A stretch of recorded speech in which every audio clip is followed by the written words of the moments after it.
Hey guys, and welcome back to the Gran Turismo 6 No Money Challenge.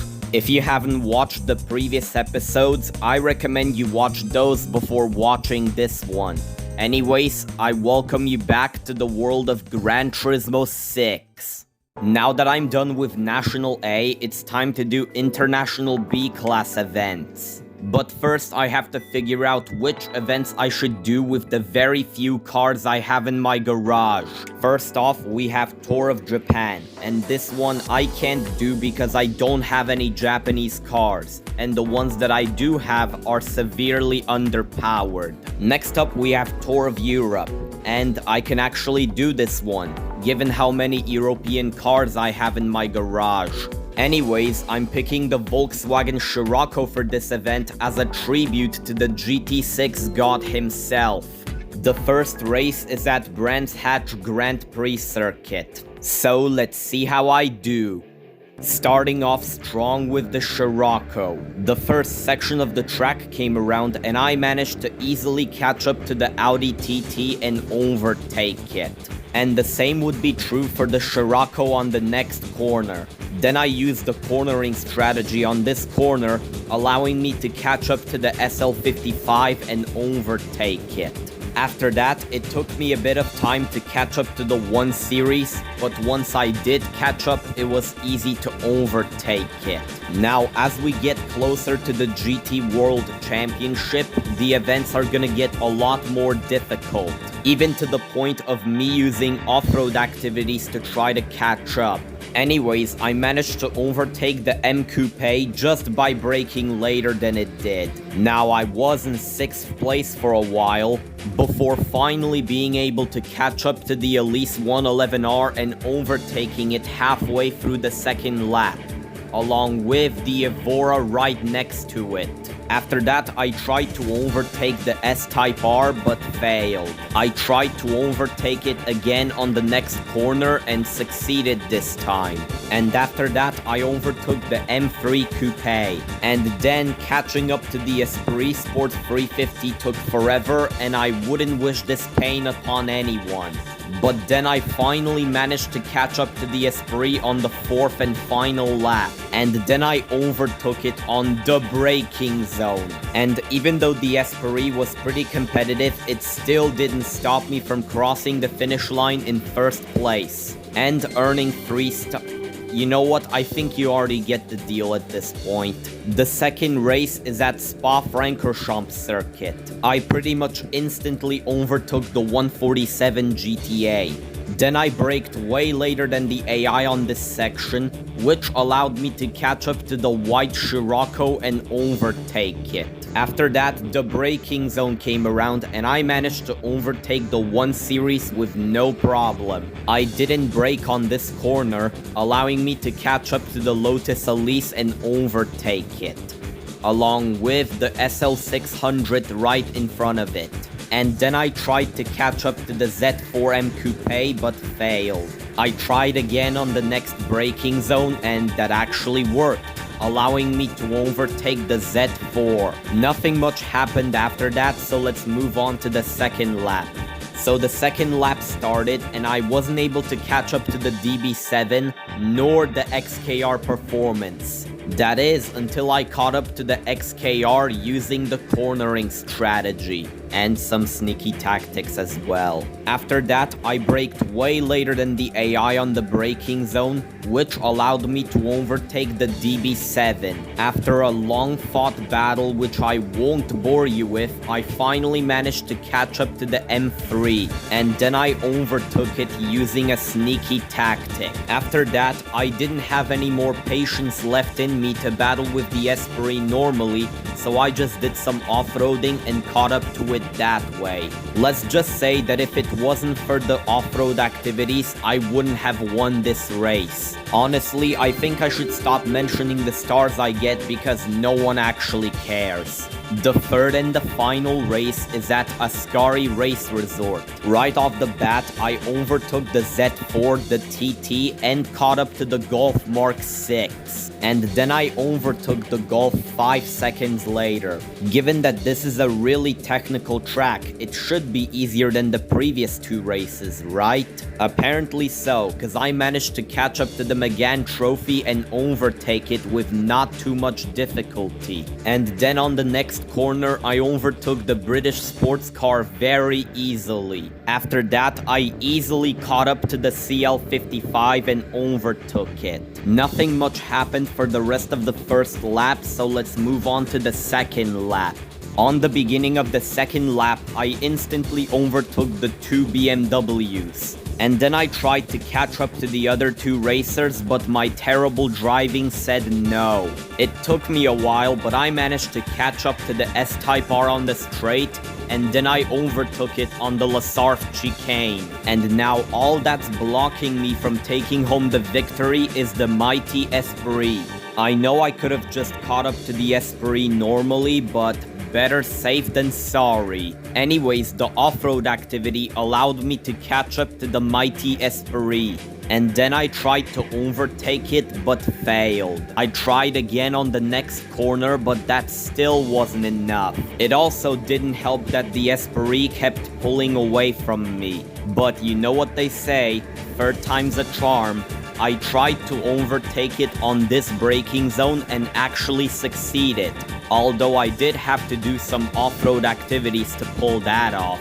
There's not much else to say other than this was probably the easiest race in the entire event. And yeah, that's Tour of Europe. Now, which event should I do next? I guess we'll go down the list and see what we've got. So first off, we have Tour of America, and I can't do this one because I don't have any freaking American cars in my garage. Next up, we have Supercar Festival, and I can't do this one because I barely have any sports cars in my garage, let alone a supercar. Next on the list of events, we have Tuned Car Festival. Now, I could have just done this event, but I decided not to, given how challenging the opponents would be. Out of everything I've seen so far, 10-minute races seem like the safest option. So, back in the Crossbow Street we go. The first race is at Brands Hatch Grand Prix Circuit. Man, they use this track a lot. Anyways, let's see how I do.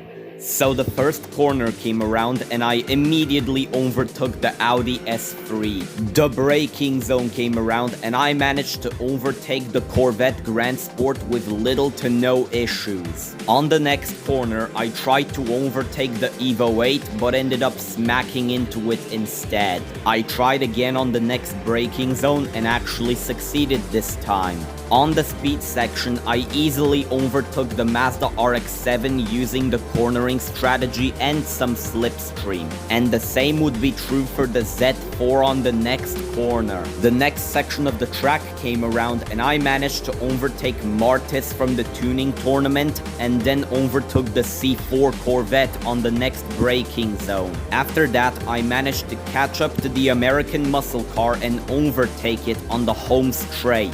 Then I was in third place for a while before I caught up to the M3 on the speed section. And then I overtook it on the braking zone. And the Mustang Boss 302 wasn't too difficult to overtake either. Overall, this race was a lot easier than I thought. So easy, in fact, that the rest of the race felt like a time trial session. The second race is at Rome Circuit. Not even the first corner came around and I already overtook the Impreza. Then the first corner came around and I managed to overtake the Corvette very easily. Then I tried to overtake the NSX and the M3, but this happened. Insert explosion here. And because of that, I fell down to 11. Either way, I still managed to beat the Subaru on the straight and then overtook the Corvette Grand Sport on the jump. After a bit of struggling, I managed to catch up to the NSX, and then I overtook it on the beginning of the second lap.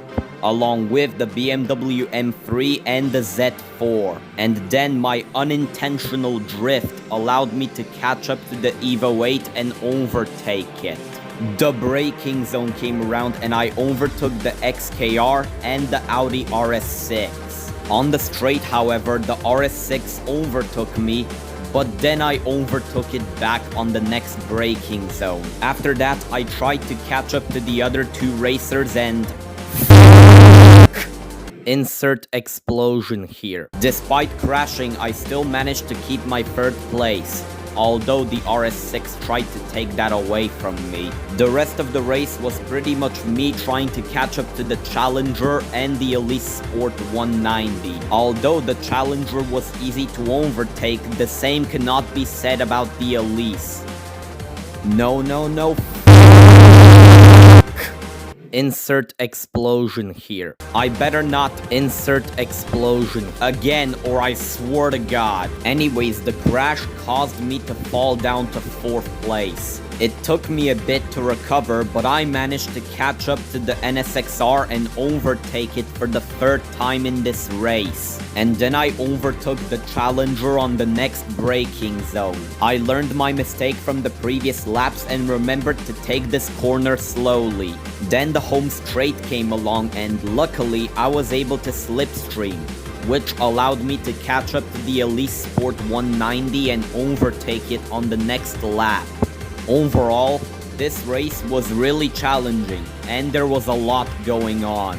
But just like any other race in this challenge run, nothing else happens once I overtake the leading car. The third and the final race is at Willow Springs Big Willow. The first corner came around and I immediately overtook the vacuum cleaner along with the Mercedes-Benz right in front of it.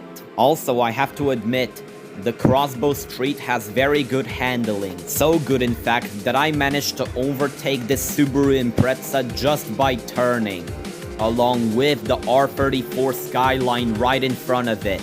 On the next corner, I managed to overtake Martis just by braking later than he did. And then I overtook the XKR Coupe on the next corner. What can I say? The Crossbow Street is pretty fast, especially on high-speed circuits like Willow Springs Big Willow. Anyways, on the next corner, all I had to do was to not brake to overtake the S-Type R. It took me a bit to catch up to the podium, but once I did, all I had to do was literally take this corner flat out and I already overtook the Esprit, overtaking the Esprit Sport 350 on the braking zone, and then finally overtaking the Mustang Boss 302 on the next corner. And the rest of the race pretty much went as you would expect it to go. Either way, I won the race. And yeah, that's 10-minute races. And then I went to do Goodwood Festival of Speed because who knows, I might get a good prize car from it.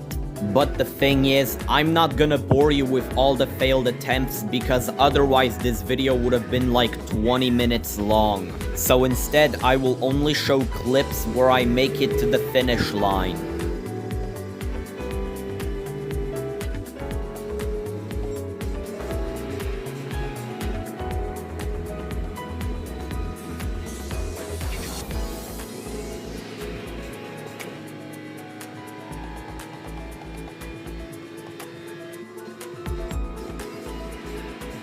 So now let's see if wasting 30 minutes of my life was worth it.